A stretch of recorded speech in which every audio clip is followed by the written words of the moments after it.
Hello everyone, welcome to Saiful's English Room. I am Saiful Islam with you to tell you how we can use প্রবাদ।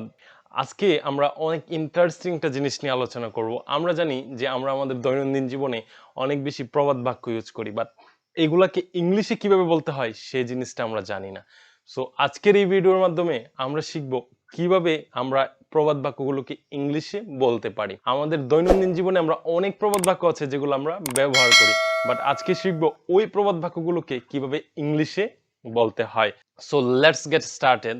আজকের প্রবাদ বাক্য সেটা হচ্ছে, ধরেন হঠাৎ করে কোনো কিছু যখন হয়, হঠাৎ করে বলতেছি যে এই জিনিসটা এরকম হওয়ার কথা ছিল না, বাট এটা তো গোবরে পদ্ম ফুল হয়ে গেছে। ঠিক আছে, তো আমরা বলি না যে গোবরে পদ্ম ফুল, এর মানে হচ্ছে যে মানে যে জিনিসটা এক্সপেক্টেড না ওই জিনিসটাই হয়েছে। সো এটাকে আমরা ইংলিশে কিভাবে বলবো? সো ইংলিশে বলবো এভাবে যে mask in a canal. That means mask in a canal মানে হচ্ছে, মাস্ক হচ্ছে এক ধরনের সুগন্ধি, আর হচ্ছে ক্যানেল মানে হচ্ছে নর্দমা। ঠিক আছে, ক্যানেলের অনেকগুলো অর্থ আছে। ক্যানেলকে আমরা কুকুরের ঘর বলতে পারি। ঠিক আছে, কুকুর যেখানে খাবার খায় সেই ঘরটাকে বলতে পারি।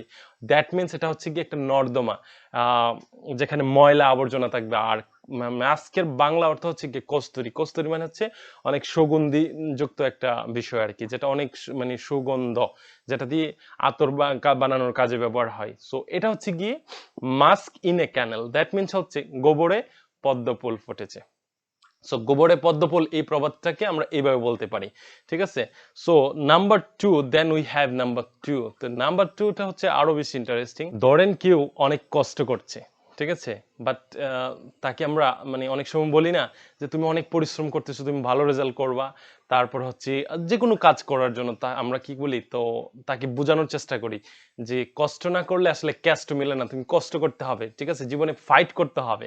ঠিক আছে, জীবনে ফাইট করলে সফলতা পাবা।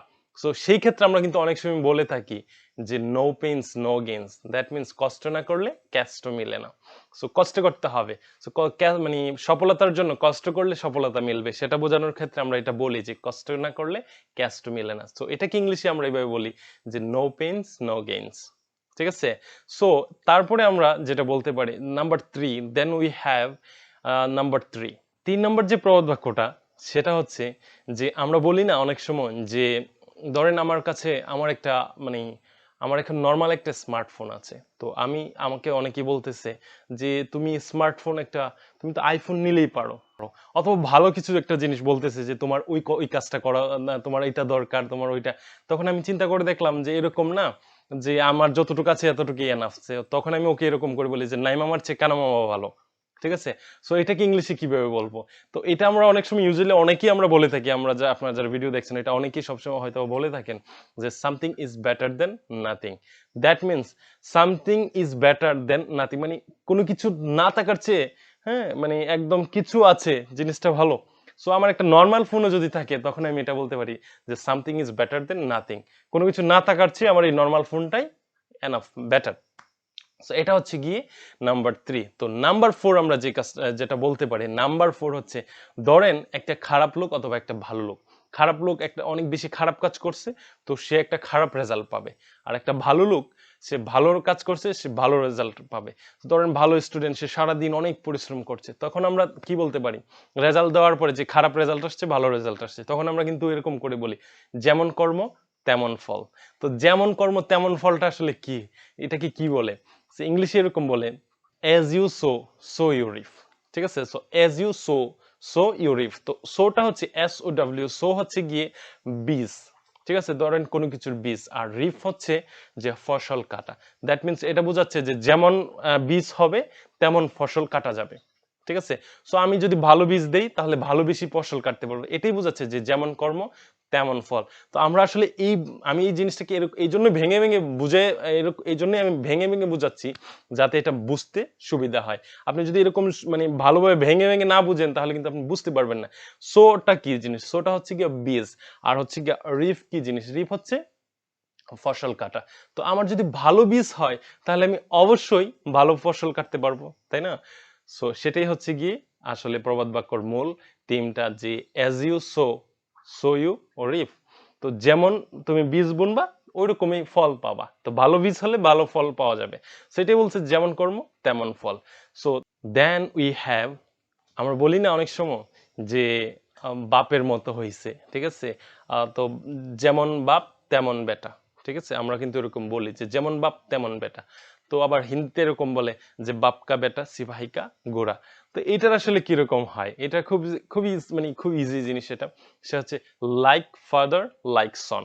সো অর্থাৎ বাপ যেমন বেটাও এরকম, ঠিক আছে? বাপের মতোই ছেলে হয়েছে, তো এই জন্য বলে বাপ যেমন বাপ বাপ কা বেটা সিপাহি কা ঘোড়া, ওইটা আসলে এরকম হয় প্রভাবটা। আরেকটা হচ্ছে গিয়ে বাপ যেমন বেটাও তেমন, দ্যাট মিনস বেটা বলতে হচ্ছে ছেলেকে বোঝাচ্ছে আর কি। সো এটা হচ্ছে প্রবাদ। সো এটা গেল। দেন উই হ্যাভ, আমরা এটা বলতে পারি অনেক সময়, দেখেন আমরা বলি যে যেখানে বাঘের বই সেখানেই রাত হয়। সো অনেক সময় কোথাও কোনো কিছু কাজ করতে গেলে ভয় পাওয়া যায়, অনেক সময় আমরা কি করি, আমরা ভয় পাই যে কি করি, আহা এটা যদি এরকম হয়, আহা এইটাই হয়ে যায়, ঠিক আছে? তো অনেক সময় এরকম যেহেতু হয়ে যায়, যে কাজটা ভয় পাবেন সেই কাজটাই আপনার জন্য হয়, যে জিনিসটাকে আপনি ভয় পাচ্ছেন সেই জিনিসটাই আপনার সাথে রিপিট ঘটবে। সো এই জন্য অনেক সময় বলে থাকে যেখানে বাঘের বই সেখানেই রাত হয়। সো এটাকে আমরা কিভাবে ইংলিশে বলতে পারি? সো এটাকে বলতে পারি danger often comes where danger is fair. That means হচ্ছে দ্যাট মিন্স হচ্ছে যে আপনি যেমন যেখানে ভয় করবেন সেখানে মানে আপনার ফেয়ার ভয়টা চলে আসবে, ঠিক আছে? সো এটা হচ্ছে গিয়ে যেমন যেখানে বাঘের ভয় সেখানে রাত হয়। সো দেন উই হ্যাভ, আমরা আরেকটা জিনিস বলি যে অনেক সময় হয় না আমাদের চারপাশে, ধরেন একটা কাজ করার পরে ও এসে বলতেছে আহা তুমি এটা করলা কেন, এরকম না করে তো ওইরকম করতে পারতা। তো আরেকজন এসে বলতেছে না এরকম না, ওইটা ওইরকম হইলে তোমার এই ব্যাপারটা খুব সুন্দর হইতো, এই কাজটা সুন্দর হইতো। সো অনেক কিন্তু আমাদের দৈনন্দিন জীবনে কিন্তু এই ঘটনাটা ঘটে, কোন একটা কাজ করে আপনি যখন ব্যর্থ হয়েছেন তখন এসে সবাই বলবে না তোমার তো এটা করা উচিত হয় না, তুমি ওইভাবে করতা ওইভাবে করতা, তো ওইরকম করলে হয়তো বা ভালো হতো, ওইরকম করলে ভালো হতো। সো এই জিনিসটাকে আমরা কিভাবে বলবো? সো এইটা হচ্ছে গিয়ে এরকম যে ইংলিশে এটাকে বাংলায় যে প্রবাদটা সেটা হচ্ছে যে চোর পালালে বুদ্ধি বাড়ে।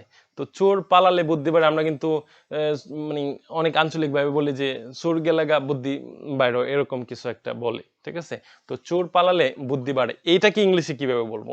সো এটা বলতে পারি যে everybody is wise, everybody is wise after the event. মানে everybody is wise after the event এর মানে হচ্ছে ধরেন এভরিবডি প্রত্যেকেই, ওয়াইজ মানে হচ্ছে জ্ঞানী, হ্যাঁ, আফটার দ্য ইভেন্ট।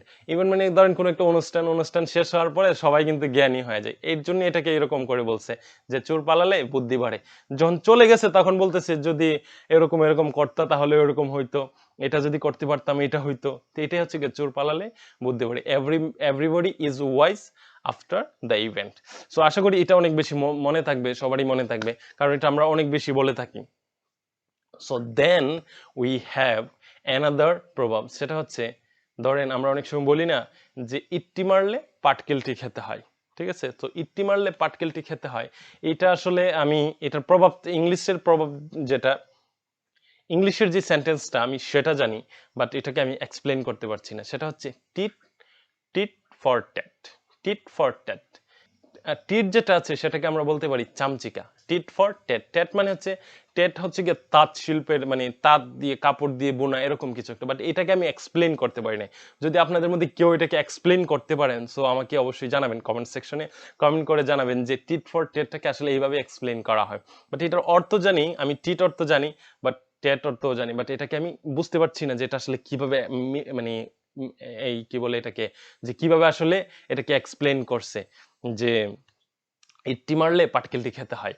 সো এটা গেল। তো এরপরে হচ্ছে গিয়ে, সো এরপরে হচ্ছে যে আমরা অনেক সময় বলে থাকি যে কোনো কাজ একা একা করলে অনেক মানে হয়রান হয়ে যায়, অনেক ধরেন কোনো একটা সামাজিক কাজ যদি করি অথবা যে কোনো কাজ একটা, তো আমরা এরকম বলে থাকি না যে 10-এর লাঠি 1-এর বোঝা। সো 10-এর জন্য মানে 10 জন মিলে যদি কোনো কাজ করা হয়, আমরা কিন্তু ইংলিশে এরকম মানে গল্প পড়েছি আগে, যে কি ইংলিশে এরকম পড়ছি না যে একটা লোক কাজ করছে, তখন সে অনেকগুলা কাজ, তার অনেক সময় লাগতেছে, আর সবাই মিলেমিশে যখন একটা কাজ করছে তখন কাজটা খুব তাড়াতাড়ি হয়ে গেছে। সো এটা হচ্ছে কি 10-এর লাঠি 1-এর বোঝা। দ্যাট মিনস হচ্ছে গিয়ে যে একজনে খুব মানে অনেক সময় লাগবে, আর সবাই মিলে করলে কাজটা খুব তাড়াতাড়ি হবে। সো এটাকে কিভাবে বলতে হয়? এটাকে বলতে হয় many hands make work light. তার মানে হচ্ছে মেনি হ্যান্ডস মানে অনেক বেশি হাত আর কি, এখানে হ্যান্ডস বলতে হাত বোঝাচ্ছে না, এখানে মানুষ বোঝাচ্ছে।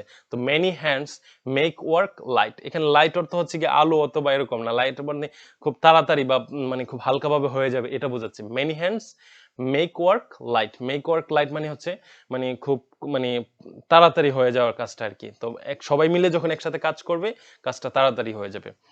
সো সবার লাস্টে যে বাক্যটা আমি আজকে বলবো সেটা হচ্ছে অনেক বেশি ইম্পর্টেন্ট, কারণ হচ্ছে আপনি ভালো তো জগৎ ভালো। সবসময় আমরা বলি যে আপনি ভালো তো জগৎ ভালো।